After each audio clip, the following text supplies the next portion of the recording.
తాకట్టులో ఉన్న బంగారాన్ని విడిపించి ఆ రోజు ఆన్లైన్ రేటుకే మేము కొంటాం. Sharma gold company. నమస్తే, వెల్కమ్ టు సుమన్ టీవీ. నేను మీ యామ్ని.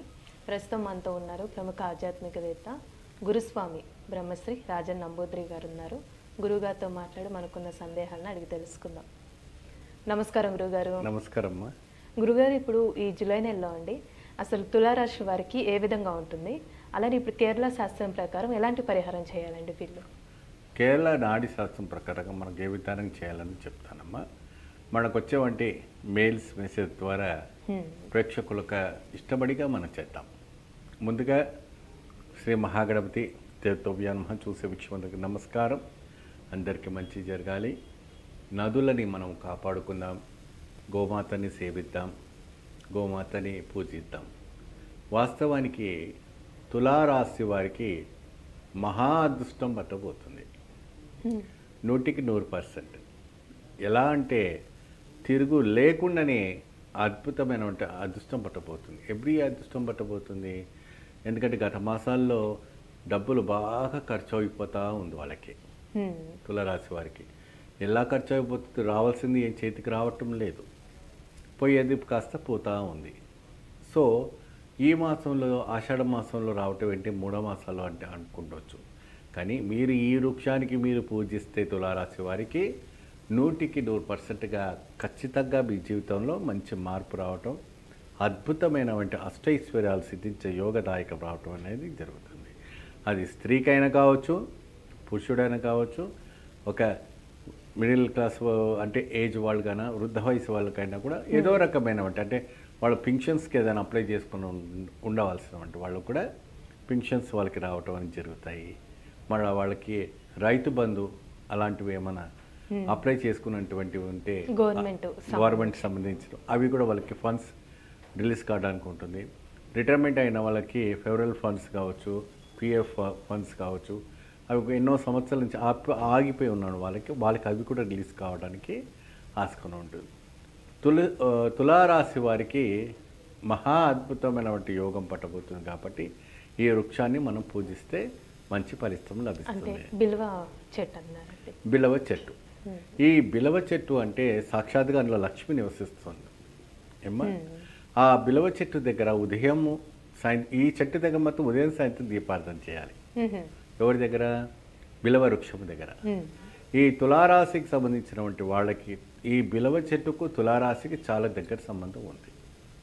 సాక్షాత్తుగా మహాలక్ష్మి ఉంటుంది, సాక్షాత్తుగా శివుడు ఉంటాడు. కాబట్టి తులారాశి వచ్చే సంఖ్య 6 కాబట్టి వాళ్ళకి అద్భుతమైనటువంటి ఒక యోగదాయకం రావటం అని జరుగుతాయి. బిలవ చెట్టు వాళ్ళకి ఇక్కడ ఏ విధానమైనటువంటి పూజ చేయాలంటే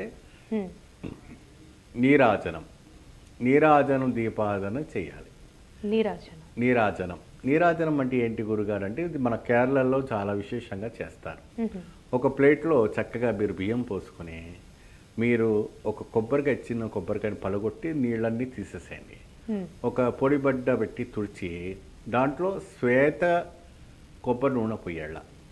ఏం పొయ్యాల? శ్వేత కొబ్బరి నూనె అంటే వైట్, అంటే ఎక్కువ ఎల్లో అది ఇది ఉంటుంది కదా, అది కాకుండా వైట్ కొబ్బరి నూనె పోసి దాంట్లో ఒక బ్లాక్ క్లాత్ పెట్టి క్లాత్ లోపల మీరు నల్ల నువ్వులు నింపేసి, లేదంటే తెల్ల నువ్వులు పెట్టేసి చక్కగా ఆ ఒక వృక్షము దగ్గర నీరాజన దీపారాధన చేసి మీ సంకల్పం ఏదైతే ఉందో ఆ ఒక వృక్షం దగ్గర పెట్టి చెప్పి మీరు చేసుకుంటే మహా అద్భుతమా అసలు మీరు తిరిగి చూడలేరు. ఇంకా అంత అద్భుతమైన అదృష్ట పలికపోతుంది. కొన్ని అసలు జాక్పాట్ అనుకోవచ్చు దాన్ని. అంటే ప్రత్యేకంగా ఏ వారం చేస్తాం? వీళ్ళకి ఎక్కువ శాతము శుక్రవారము బాగా కలిసి వస్తుందమ్మా. ఎక్కువ శాతము మహావిష్ణువుని, మహాలక్ష్మిని సేవించాలి. మహా అద్భుతమైన ఫలితం రావడానికి మంచి గోచరిస్తుంది. ఈ ఒక 4 వారాల పాటు చేసిన తర్వాత ఆషాఢ మాసం ముగించినాక చక్కగా మీరు వెంకటేశ్వర స్వామి తిరుమల తిరుపతి దేవస్థానానికి వెళ్ళి స్వామికి ఒక సుప్రభాత సేవను, స్వామివారికి కళ్యాణం చేసి రండి. అద్భుతమైన ఒక ఫలితం లభిస్తుంది. ఒకవేళ వెళ్ళలేని వాళ్ళు ఇక్కడ వెంకటేశ్వర స్వామి ఇక్కడ దగ్గర ఉన్నటువంటి ఆలయాలు వెళ్ళి స్వామివారికి కూడా మీరు పొంగల్ నివేదన పెట్టి స్వామికి విష్ణు సహస్రనామ విష్ణు అర్చన చేయండి. ఎప్పుడైనా కూడా వెనకాల గోడ వెనక నిలబడి గుడి వెనక వైపు నిలబడి మీరు తాకవద్దు, మొక్కవద్దు. ఎందుకంటే అది కొన్ని కట్టుబడిలో మనకు ఆ గుడి ఉంటుంది కాబట్టి ధైర్యంగా ముందు బాగానే మనం మొక్కుకోవాలి. మొక్కుకోవాలంటే వాళ్ళు నిలబడినివ్వదు, మమ్మల్ని నూకేస్తారు అంటారు. కానీ ఏదైనా ఏంటప్పటికీ క్షణమైన పాటికైనా సరే, నిమిషమైన పాటికైనా సరే, అర నిమిషమైన మీ నేత్రాలు మాత్రం స్వామివారి పైన పడినా, స్వామివారి నేత్రాలు మీ మీద పడినా చాలు, మీ యొక్క దరిద్రం పోయినట్టే, మీకు అష్టైశ్వర్యం సిద్ధించినట్టే. వెనకలు గోడ పట్టుకొని పాకలాడకూడదు, దానివల్ల ఎటువంటి ఫలితం లభించదు. ముఖ్యంగా వీళ్ళు ప్రత్యేకంగా మహావిష్ణు ఆలయానికి వెళ్ళిన తర్వాత మీరు వీళ్ళు ఎక్కువ శాతము ప్రసాదం నైవేద్యం పెట్టేటప్పుడు పొంగల్ నైవేద్యం చేసి చక్కగా అక్కడ ఉన్న వాళ్ళ భక్తులు కూడా పెట్టండి, మంచి ఫలితం లభిస్తుంది. మంచి పరిహారం తెలియజేస్తారు గురుగారు. ధన్యవాదాలు మీకు. నమస్తే. సుమన్ టీవీలో మీ పర్సనల్ అండ్ బిజినెస్ ప్రమోషన్స్ కోసం కింది నెంబర్కి కాంటాక్ట్ చేయండి.